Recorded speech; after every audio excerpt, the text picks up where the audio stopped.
제가 말씀드렸듯이 최고의 혁신은 정책 혁신입니다. 그러니까 인물영입, 무슨 뭐 통합, 깜짝쇼 이런 것보다 정책 혁신이에요. 그 정치의 본령은 좋은 정책을 개발해서 국민에게 봉사하는 거죠. DJ의 계승 얘기하는데 DJ 정치는 한마디로 정책을 내세웠던 정치예요. 그런 점에서 본다면, 그리고 저는 정치공학적 정치에 신물이 난 사람입니다. 그걸 할 생각이 없어요. 그리고 과거의 여러 경험을 통해서 정책과 어젠다를 개발하는 것이 가장 중요하다는 것을 아주 철칙으로 생각하고 있습니다. 지금 그런 점에서 보면 민주당은 다른 어떤 여야의 정치 세력보다 저는 잘 준비된 정책을 가지고 있다고 봐요. 지금 민주당에 뉴노멀 추진단이라는 게 있습니다. 뉴노멀 추진단. 그게 제가 단장을 겸하고 있습니다. 그러니까 일종의 총선 및 대선을 겨냥한 정책 단위이기도 한데, 거기서 뉴노멀이라는 것은 최근에 소위 저성장 시대, 미국에서는 뉴노멀, 중국에서는 신창타이라고 부르는 뉴노멀, 중국에서는 신창타이, 시진핑 주석이 신상태죠. 신상태. 한자로 신상태라고 부르는, 미국에서는 새로운 정상이라고 부르는, 네, 새로운 어떤 상태라고 부르는 거죠. 그 뉴노멀 추진단이라는 걸 저희가 만들어서 현재 5가지의 기본 정책을 가지고 있습니다.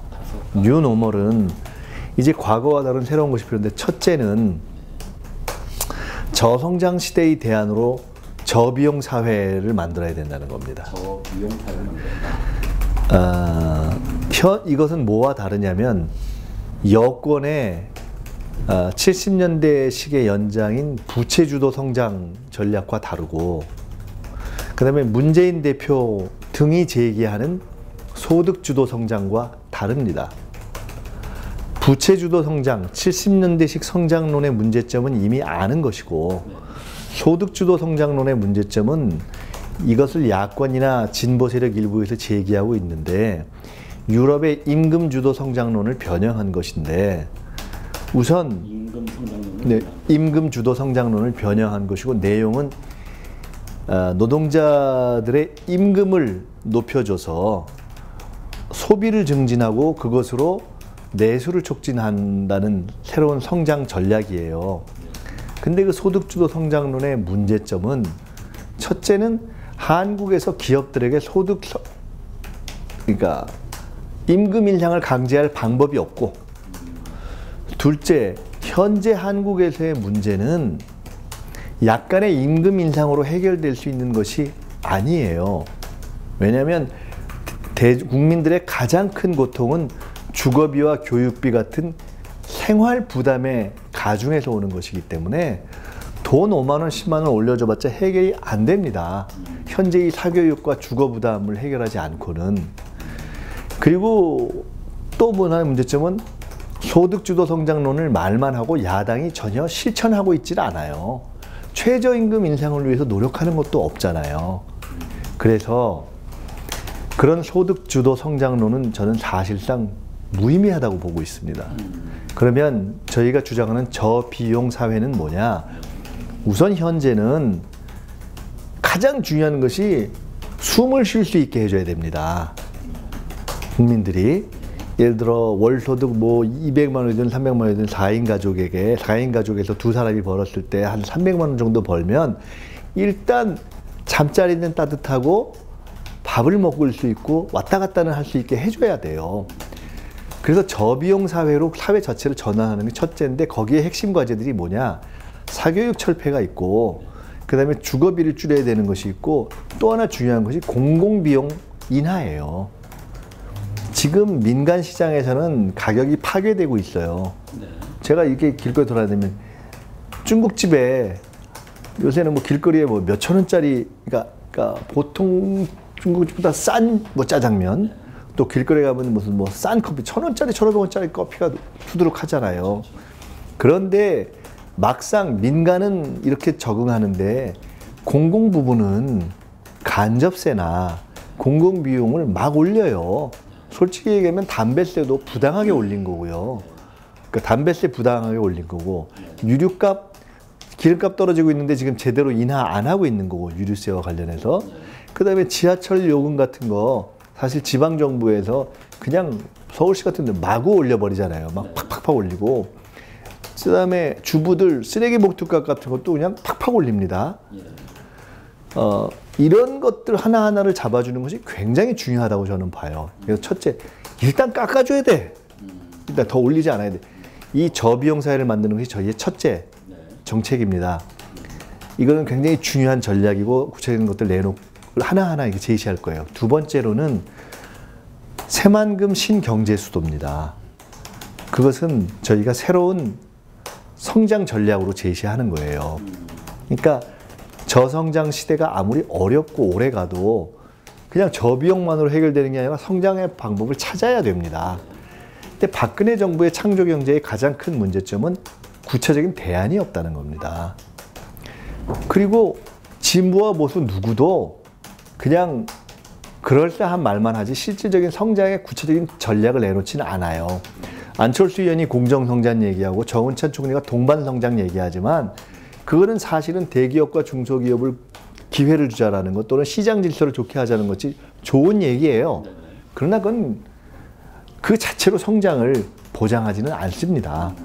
따라서 저희는 지금 새만금 신경제수도, 즉 이제 사실상 하드웨어가 어느 정도 마무리된 새만금이 서해안 시대, 그리고 중국의 내수경제로의 전환, 그리고 40년 된 영남 중심의 중공업 벨트 시대의 종원, 이런 것을 종합적으로 볼 때 새로운 창조 경제에 진짜 실험을 할 수 있는 완전한 새로운 장을 하나 열어야 된다고 보는 거예요.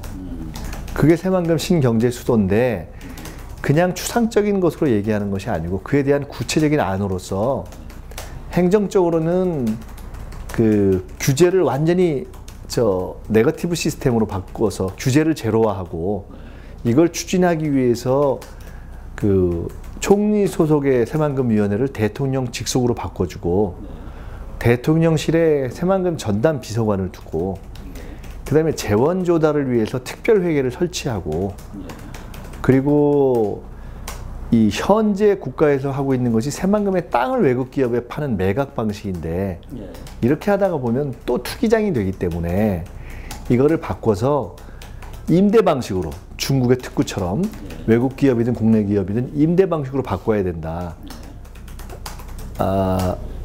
라는 거예요.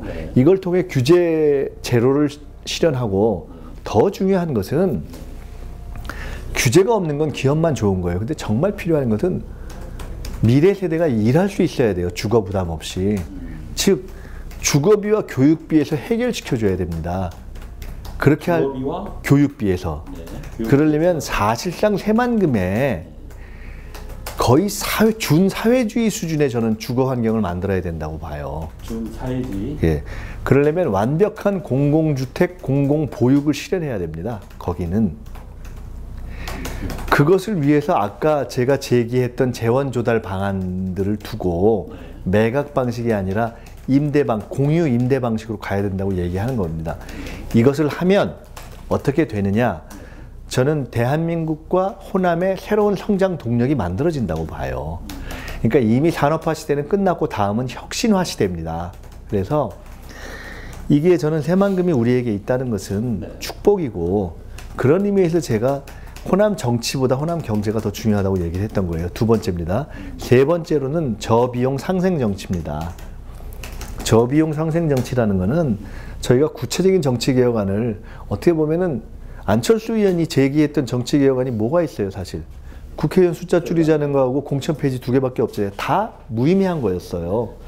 그 다음에 나머지도 특별히 내놓는 게 없습니다. 저희는 구체적인 안을 가지고 있어요. 첫째, 국회의원의 세비를 실제로 중산층 수준으로 떨어뜨린다. 둘째, 보좌관들의 숫자를 대폭 줄인다. 저는 궁극적으로는 북유럽처럼 거의 보좌관을 없애는 수준으로 가야 된다고 봐요. 셋째, 당장 비례대표들의 보좌관은 지역구 의원의 보좌관보다 더 줄여야 됩니다. 상대적으로. 왜? 지역구 의원들이 지금 보좌관의 일정 수를 지역구 관리에 쓰고 있어요. 그럼 당연히 그 숫자는 빼야 돼요. 근데 지금 전문가라고 한 비례대표 의원들이 비례대표를 시켜놓으니까 다음번에 지역구 가려고 자기 국회의원 보좌관들을 지역구에 배치시키고 있으니까 말이 안 되는 거예요. 자, 이런 것이 구체적으로 비용 절감이에요. 상생은 뭐냐? 이런 겁니다. 싸움을 줄일 수 있는 제도적 장치를 현실적으로 마련해야 돼요. 당장 저는 자리부터 바꿔야 된다고 봅니다. 국회 본회의장이나 상임위장의 지금 자리가 당별로 돼 있어요. 이건 싸움 대형입니다. 패싸움 대형. 그럴 필요가 없어요. 의총은 자기네끼리 하고 국회에 들어가서는 그냥 오선도선 의논하면 됩니다. 어떻게 하면 되느냐? 지역구별로 앉으면 끝나요. 국회 본회의장을 지역구별로 앉으면 영호남행 같은 경우는 집중되겠지만 대부분 그냥 섞여 앉게 돼요. 이런 예가 없느냐? 있어요. 스웨덴이 이렇게 합니다. 또 하나 재보선 같은 것도 저는 없애야 된다고 봅니다. 재보궐선거.